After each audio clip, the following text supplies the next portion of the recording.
22 अप्रैल 2025 की यह बात है। जम्मू कश्मीर के ज़िला अनंतनाग का एक इलाका लगता है पहलगाम। उससे लगभग 6 या 8 किलोमीटर दूर एक जगह है बैसरन घाटी, जिसको मिनी स्विट्जरलैंड के नाम से भी जानते हैं। यहाँ पर देश भर के लोग घूमने के लिए आए थे। लगभग 2000 से ज़्यादा लोगों की तादाद थी।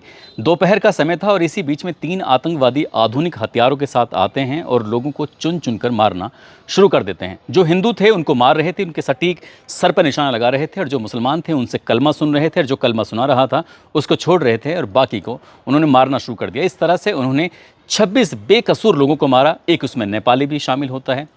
इसके बाद उनकी बेवाएं जो होती हैं वो रो रही थी, चीख रही थी, चिल्ला रही थी, और वो आतंकवादी उनसे कह रहे थे कि जाकर मोदी से बता देना, कह देना। बस ये मामला था कि सोशल मीडिया पर बहुत तेज़ी के साथ वायरल होने लगता है। लेकिन एक फ़ोटो ऐसा था जो बहुत तेज़ी के साथ वायरल होने लगता है। वो भारत ही नहीं बल्कि दुनिया का ऐसा कौन सा हिस्सा था जहाँ वो फ़ोटो नहीं पहुँचा था। दरअसल हरियाणा के करनाल का एक गाँव लगता है भूसली। वहाँ के रहने वाले नेवी लेफ्टिनेंट विनय नरवाल वो ज़मीन पर पड़े हुए हैं क्योंकि उनको गोली मार दी गई थी। उनकी पत्नी उनके बराबर में बिल्कुल बेसुध हालत में बैठी हुई थी। किसी से कोई शिकवा नहीं, कोई शिकायत नहीं। और ये फ़ोटो बहुत बड़ी कहानी बयां कर रहा था, बहुत सारे सवाल खड़े कर रहा था। और इसके बाद इस फ़ोटो ने पूरे हिंदुस्तान को झकझोर दिया था। इसके बाद ये जब कहानी पहुँच जाती है सऊदी अरब में भारत के प्रधानमंत्री नरेंद्र मोदी का दौरा चल रहा था। वो दौरे को बीच में ही छोड़कर आ जाते हैं। उसके बाद फिर अपने कुछ खास लोगों के साथ बैठते हैं और प्लानिंग करते हैं कि आगे क्या किया जाए। धीरे धीरे करके वक्त आगे बढ़ रहा था और वो तारीख आती है 3 मई 2025 की। दिल्ली साउथ ब्लॉक के अंदर मीटिंग होती है और मीटिंग में प्रधानमंत्री नरेंद्र मोदी, रक्षा मंत्री Rajnath Singh, army chief Upendra Dwivedi, air force chief Amarpreet Singh, navy chief Dinesh Kumar Tripathi. अब ये आपस में मीटिंग करने के बाद एक बात तय करते हैं कि इस हमले का बदला कैसे लिया जाए, और उस हमले के बदले का नाम रखा जाता है ऑपरेशन सिंदूर। इसके बाद जो होता है वो पूरी दुनिया देखती है, और इस ऑपरेशन सिंदूर की कहानी आज अपनी कहानी के माध्यम से जानने की कोशिश करते हैं कि आखिर आज भारत के सेना ने क्या कर दिखाया है। वाकई वो सैल्यूट के हकदार है। पूरी कहानी जानने के बाद आप भी कहेंगे कि वाकई कुछ अलग नहीं, बहुत अलग कर दिया गया है। आदाब, नमस्कार, सत श्री अकाल। मैं उस्मान सैफ़ी। आज की जो कहानी है ये कहानी जम्मू कश्मीर पहलगाम हमले की बात की है, जब भारत और पाकिस्तान के बीच में तनाव की स्थिति पैदा हो जाती है। और 7 मई 2025 की ये बात है। इसके लिए एक तारीख तय कर दी जाती है। देश भर के लगभग 244 जिलों को एक संदेश दिया जाता है कि अगर आपातकालीन स्थिति आ जाएगी तो गांव-गांव, शहर-शहर, आम आदमी से लेकर खास आदमी, सेना का हो या फिर कोई भी हो, इस आपातकालीन स्थिति से कैसे निपटा जाएगा, इसके लिए सबके सब लोग तैयार रहें। और तैयार रहने की बात कही जाती है। एक तरफ पूरे देश को आपातकालीन स्थिति के बारे में बताया जा रहा था, तैयार होने के लिए कहा जा रहा था। उधर पाकिस्तान की मीडिया एक कहानी पेश कर रही थी। वो कह रहे थे कि मॉक ड्रिल के नाम पर दरअसल पाकिस्तान पर दबाव बनाने की कोशिश की जा रही है। मनो दबाव इतना बनाया जा रहा है कि जैसे क्या पाकिस्तान डर जाएगा। ये सब वहाँ पर ये न्यूज़ वगैरह चल रही थी। पाकिस्तान के बड़े बड़े अधिकारी भी इसी बात को कह रहे थे कि मॉक ड्रिल के नाम पर इस तरह की बात चल रही है। लेकिन 6 और 7 मई 2025 की रात लगभग 1 बजे के आसपास का वक्त हो रहा था, और इसी बीच में भारत के दरअसल खुफिया एजेंसियों ने ये पूरी तैयारी कर ली थी कि आखिरकार इस बीच में हमें कैसे एयर स्ट्राइक करना है, कहाँ कहाँ पर करना है, क्यों करना है, इसके पीछे की क्या क्या वजह हैं। ये इसलिए शायद 15 दिन लग गए थे ये सोचने में, समझने में कि कब, कहाँ, कैसे कदम उठाया जाएगा। और इसके लिए ये 22 अप्रैल से लेकर 5 मई तक बीच में ये प्लानिंग चलती रहती है। और वो प्लानिंग क्या खुफिया एजेंसियों ने जब तैयार किया, थल सेना, जल सेना और वायु सेना ने मिलकर ये प्लान कर लिया। दरअसल इन्होंने पाकिस्तान और पाकिस्तान अधिकृत कश्मीर के भीतर जाकर एयर स्ट्राइक कर देते हैं, और इस एक एयर स्ट्राइक में जो होता है वो वाकई अपना आप में कमाल होता है। दरअसल इस बात की जानकारी शीर्ष सैन्य अधिकारी colonel Sofiya Qureshi, wing commander Vyomika Singh को ने मीडिया में आकर ये पूरी कहानी बयां की, बताया। उन्होंने बताया कि बहावलपुर, मुरीद के तेहरा कला, सियालकोट, बरनाला, कोटली में 2 होते हैं, मुजफ्फराबाद में 2 हमले होते हैं। इस तरह से 9 अलग अलग ठिकानों को निशाना बनाया जाता है, और निशाना बनाने के बाद लगभग 100 आतंकवादियों को नेस्तानाबूद कर दिया जाता है, ख़त्म कर दिया जाता है, तबाह कर दिया जाता है। न केवल उनको बल्कि उनके ठिकानों को भी। यदि हम उनके बारे में तफसील से बात करने की कोशिश करें तो पहले नंबर पर मरकज़ सुभान अल्लाह बहावलपुर, जो कि जैश ए मोहम्मद का एक हेड क्वार्टर बताया जाता है। ये हेड क्वार्टर है और इसका जो प्रमुख है वो मसूद अजहर है। इसमें इस एयर स्ट्राइक में 10 उसके रिश्तेदार मारे गए हैं। उन रिश्तेदारों में उसकी एक बड़ी बहन है, उसका बहनोई है, उसकी भतीजी है और भतीजी का हस्बैंड यानी कि दामाद है, साथ ही एक अन्य भतीजी है। टोटल मिला के 10 इसके परिवार के सदस्य हैं। जब इस तक की खबर पहुंचती है मसूद अजहर तक, जो कि जैश ए मोहम्मद का मुखिया होता है और यहीं इस इलाके में इसका हेडक्वार्टर होता है, तो ये कहता है कि मैं भी मर जाता तो अच्छा होता। जब ये बात इंडियन मीडिया ने लोगों को बताई तो वाकई ये कमाल की बात है, क्योंकि इस व्यक्ति की अगर हम और ज़्यादा जानकारी की बात करें तो दरअसल 24 दिसंबर साल 1999 की बात है। इंडियन एयरलाइंस ICA 814 हवाई जहाज, इसका अपहरण कर लिया गया था, हाईजैक कर लिया गया था। उस दिन इस हवाई जहाज़ के अंदर 191 मुसाफिर थे और उन आतंकवादियों ने शर्त रखी थी भारत सरकार से कि हमें ये मसूद अजहर चाहिए, साथ ही 3 और आतंकवादी जो भारत की अलग अलग जेलों में सलाखों के अंदर बंद थे, हमें वो चाहिए। तो भारत को वो छोड़ने पड़े थे अपने उन मुसाफिरों के लिए, अपने उन लोगों के लिए। जब छोड़ दिए गए थे तो उसके बाद इस जो मसूद अजहर है, इसने साल 2000 में जम्मू और कश्मीर की विधानसभा पर हमला करवाया, जो जैश ए मोहम्मद का इसके ये जो मुखिया है। साथ ही 2001 में संसद पर हमला हुआ, साल 2016 में पठानकोट पर हमला हुआ, साल 2019 में पुलवामा पर हमला हुआ। ये सब जो हमले कराने के पीछे की जिम्मेदारी थी या करने वाले लोग हैं या आतंकवादी हैं, ये हैं जैश ए मोहम्मद के लोग। लेकिन जब एयर स्ट्राइक होता है तो एयर स्ट्राइक में ये पूरी तरह से मरकज़ सुबहान अल्लाह बहावलपुर तबाह हो जाता है, ख़त्म कर दिया जाता है, नेस्ता नबूद कर दिया जाता है और यहाँ जो आतंकवादी होते हैं वो आतंकवादी भी मारे जाते हैं।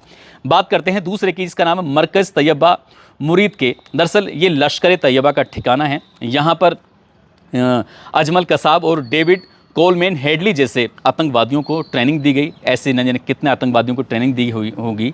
अजमल कसाब की अगर हम बात करें, अजमल कसाब 26 नवंबर 2008 की ये बात है। अजमल कसाब, इस्माइल, शोएब, नज़ीर जैसे लगभग 10 पाकिस्तानी आतंकवादी भारत में आ गए थे वो मुंबई में। और मुंबई में आने के बाद सबसे व्यस्त railway station, Taj Mahal hotel, Oberoi hotel, Nariman house, यहूदी केंद्र, Leopold cafe, Chhatrapati Shivaji terminal, Cama hospital जैसे जगहों को 4 दिन तक निशाना बनाए रखा और 160 लोगों को, जो बेकसूर लोग थे, जिनका कोई कसूर नहीं था, साथ ही कई ऐसे अधिकारी थे, उनको भी यहाँ पर मार दिया गया था। अब इसके बाद ये जो ट्रेनिंग लेने वाले थे, ये जितने भी अजमल कसाब हो, इस्माइल हो, शोएब हो, नाजिर हो, इन्होंने मरकज़ तैयबा मुरीद के से ट्रेनिंग ली थी, जो कि लश्कर तैयबा का ठिकाना था। और जो 6-7 मई 2025 की रात को एयर स्ट्राइक हुआ था, 1:05 पर शुरू होता है और 1:30 पर वो समाप्त हो जाता है, ख़त्म हो जाता है। और इसी बीच में जो ये जिनके ठिकाने थे लश्कर तैयबा का, जहाँ पर अजमल कसाब जैसे आतंकवादी ने ट्रेनिंग ली थी, उसको भी तबाह कर दिया गया था, ख़त्म कर दिया गया था। तीसरे नंबर की अगर हम बात करें, तीसरी जगह की, जो कि मुजफ्फराबाद में है, शाबाई नाला कैंप, जो कि लश्कर तैयबा का ठिकाना है। सोनमर्ग, गुलमर्ग और पहलगांव में कई जैसे हमले हुए हैं। अभी 22 अप्रैल 2025 की जब कहानी की शुरुआत में मैंने कहा था कि 3 आतंकवादी आते हैं, तीनों आतंकवादियों के पास आधुनिक हथियार होते हैं। वो हिंदुओं को निशाना बना रहे थे, चुन रहे थे और उनको मार रहे थे और जाकर के उनसे बोल रहे थे कि जाकर नरेंद्र मोदी से कह देना कि इस तरह से मारा है। उसके बाद जो होता है वो एयर स्ट्राइक के माध्यम से पता चली जाता है। 20 अक्टूबर 2024 को गंदेरबल एक ज़िला लगता है कश्मीर का, उसका एक जगह है सोनमर्ग, जहाँ पर टनल का निर्माण कार्य चल रहा था और बेकसूर लोग जो मजदूर थे, डॉक्टर थे या कर्मचारी वहाँ से काम करके निकल रहे थे। रात का वो समय था, 8 बजे के आसपास आतंकवादियों ने उनको बेवजह गोलियों से भून दिया था। इनकी जो ट्रेनिंग मिली थी वो शाबाई नाला कैंप के मुजफ्फराबाद में लश्कर तैयबा से उन्होंने ट्रेनिंग ली थी, जिसको ये एयर स्ट्राइक में तबाह कर दिया गया। बात नंबर 4 की करते हैं। मरकज़ अब्बास कोटली, जो कि जैश ए मोहम्मद का ठिकाना है, LOC से लगभग 13 किलोमीटर दूर इसका ठिकाना है। यहाँ पर फ़िदाइन तैयार किए जाते हैं। फ़िदाइन जो अपने शरीर पर कोई भी बम वगैरह बांध कर कहीं भी जाकर फट जाते हैं, मर जाते हैं, उन्हें कोई फिक्र नहीं होती, उनको ऐसा तैयार किया जाता है। जैसे कि आप 14 फरवरी 2019 को पुलवामा में आत्मघाती हमला हुआ था, जिसमें भारत के 40 जवान शहीद हो गए थे। यहाँ पर इस मरकज़ अब्बास जो कोटली है, इसको भी तबाह कर दिया गया, जो भारत की सेना ने एयर स्ट्राइक किया और इसका भी नेस्तनाबूद कर दिया। नंबर 5 की अगर हम बात करें, सैयद बिलाल कैंप, जो मुजफ्फराबाद में है, यहाँ पर हथियारों की ट्रेनिंग विस्फोटक, जंगल में सर्वाइवल कैसे किया जाता है, इसकी ट्रेनिंग दी जाती है। और लश्कर तैयबा का एक ठिकाना है, यहाँ पर भी इसी तरह से एयर स्ट्राइक होता है। और मुजफ्फराबाद के सैयदा बिलाल कैंप को इसको भी तबाह कर दिया जाता है। नंबर 6 आता है महमूना जोया सियालकोट, जो कि पठानकोट हमले के लिए जो आतंकवादी थे उनको तैयार किया गया था, वो इसी जगह पर थे, जो हिजबुल मुजाहिदीन का ये सेंटर बताया जाता है, प्रशिक्षण केंद्र बताया जाता है। 28 मार्च 2025 को जम्मू कश्मीर के कठुआ में इन्होंने एसओजी की टीम पर हमला कर दिया था, जिसमें 4 जवान शहीद हो गए थे, तारिक अहमद, जसवंत सिंह, जगवीर सिंह, बलविंदर सिंह। और 2 पाकिस्तानी आतंकवादी पाकिस्तान से आए थे यहाँ पर ट्रेनिंग लेकर, महमूना जोया सियालकोट, और इन्होंने इसी यहाँ से ट्रेनिंग लेकर हिजबुल मुजाहिदीन के आतंकवादियों ने पठानकोट पर भी हमला किया था। इसको भी एयर स्ट्राइक में तबाह कर दिया जाता है। ऐसे ही सरजल तेहरा कला, ये भी आतंकवादियों का ट्रेनिंग सेंटर है, यहाँ भी इसको भी इसमें तबाह कर दिया जाता है। 8 नंबर की बात करें तो मस्कर राहिल शाहिद कोटली, जो कि हिजबुल मुजाहिदीन का केंद्र है, पुंछ में 2023 में श्रद्धालुओं पर हमला कर दिया गया था। उन आतंकवादियों को भी इसी जगह पर मरकज़ राहिल शाहिदी कोटली में ट्रेनिंग दी गई थी, जो कि हिजबुल मुजाहिदीन का ये सेंटर, इसको भी इसी 6 और 7 मई 2025 की रात को एयर स्ट्राइक में तबाह कर दिया गया। मरकज़ अहले हदीस बरनाला लश्कर तैयबा का ये ठिकाना है। इसमें बताया जाता है भिम्बर बरनाला कैंप, यहाँ पर हथियारों को चलाने की ट्रेनिंग दी जाती है, इसको भी एयर स्ट्राइक में तबाह कर दिया गया। जब ये तबाह हो जाता है, रात में ही अचानक से ही पाकिस्तान ने कुछ जो अधिकारी हैं उन्होंने अलग अलग तरह के बयान देना शुरू कर दिया। अगर हम बयान की बात करें पहले की, तो पाकिस्तान के जो रक्षा मंत्री हैं उन्होंने ये बयान दिया कि ये पाकिस्तान पर मिसाइलों से हमला हुआ है, जिसमें आम नागरिक मार दिए गए हैं, बस विदेशी सिंपैथी हासिल करने के लिए कि विदेशों में जाकर ये रोना रोए और विदेश में जाकर ये मैसेज दे सके कि देखो हमारे लोगों को, आम लोगों को इस तरह से मारा जा रहा है। पाकिस्तान की मीडिया ने पाकिस्तान की जनता को खुश करने के लिए बोल दिया कि 6 भारतीय फाइटरों को मारकर गिरा दिया गया है, और एलओसी की जो चेक पोस्ट थी उसको भी गिरा दिया गया है, जिसमें 3 राफेल थे, 2 मिग, 1 सुखोई। इनको पूरा दिन पाकिस्तान की मीडिया ने इसी तरह से गीत गाता रहा है उनको खुश करने के लिए कि हमने सब ऐसा कर दिया है। तीसरा बयान पाकिस्तान की तरफ से जो सोशल मीडिया पर इधर उधर चल रहा था, ISPR, ये पाकिस्तान के inter services public relation director हैं भारत, इन्होंने ये बोला कि भारत की ओर से 24 मिसाइलें दागी गई थीं, जिसमें 8 लोग मरे और 35 घायल। अलग अलग लोग, अलग अलग तरह की बातें। हालांकि भारत ने पाकिस्तान को कितनी बार पटकने दी है, हर बार पटकने खाने के बाद भी वो जैसे उसकी एक आदत है कि कहावत है कि किसी को अगर पीट दो तो पीटने के बाद फिर से कपड़े झाड़ कर खड़ा हो जाता है कि अब के मार के दिखा तो जाने। हर बार भारत मारता है और वो कपड़े झाड़ कर खड़ा हो जाता है।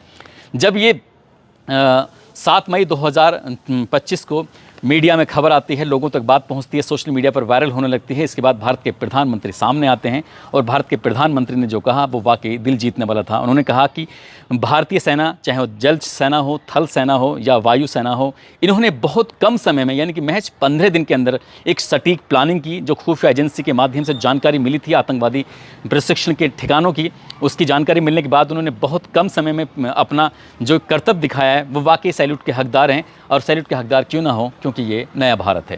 दोस्तों, इस पूरे घटनाक्रम को बताने का उद्देश्य सिर्फ आप लोगों को जागरूक करना है, ये बताना है कि जिस तरह से 22 अप्रैल 2025 को जम्मू कश्मीर के पहलगांव के पास जो वैसन घाटी है, वहाँ पर देश भर के अलग अलग सैलानियों को जिस तरह से निशाना बनाया गया था, उनको बेवजह मार दिया गया था, उसका बदला लेने की जो कहानी है वो वाकई जो भारत की सेना है उसको सैल्यूट के हकदार हैं और हम उसको बार बार सैल्यूट करते हैं।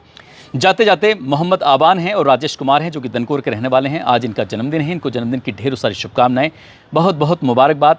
और दिल्ली के रहने वाले चंद्रपाल कश्यप हैं, उनकी पत्नी रेशम कश्यप हैं, आज इनकी शादी की सालगिरह है। साथ ही संत कबीर नगर की नीलम है, आज इनकी भी शादी की सालगिरह है। और इसके अलावा कुछ लोगों ने नाम लेने की अपील की है, जिसमें निर्देश यादव, अलीजान सलमानी, फैज़ अनवर, गोविंद कुमार, अनस मलिक, संदीप सैनी, विजय जोशी, दिलशाद अंसारी, नवी हसन, जितेंद्र सोनी, लोकेंद्र सिंह, आदित्य कुमार, शकील मंजूरी, वीरेंद्र राम, सविता देवी, कार्तिक, आकृति परिधि, शाहरुख खान पंजाब से हैं, बंटी सिंह अमरोहा से, जाकिर अंसारी, राशिद खान पीलीभीत से। आप सब लोग अपना ख्याल रखें, सुरक्षित रहें। जय हिंद, जय भारत।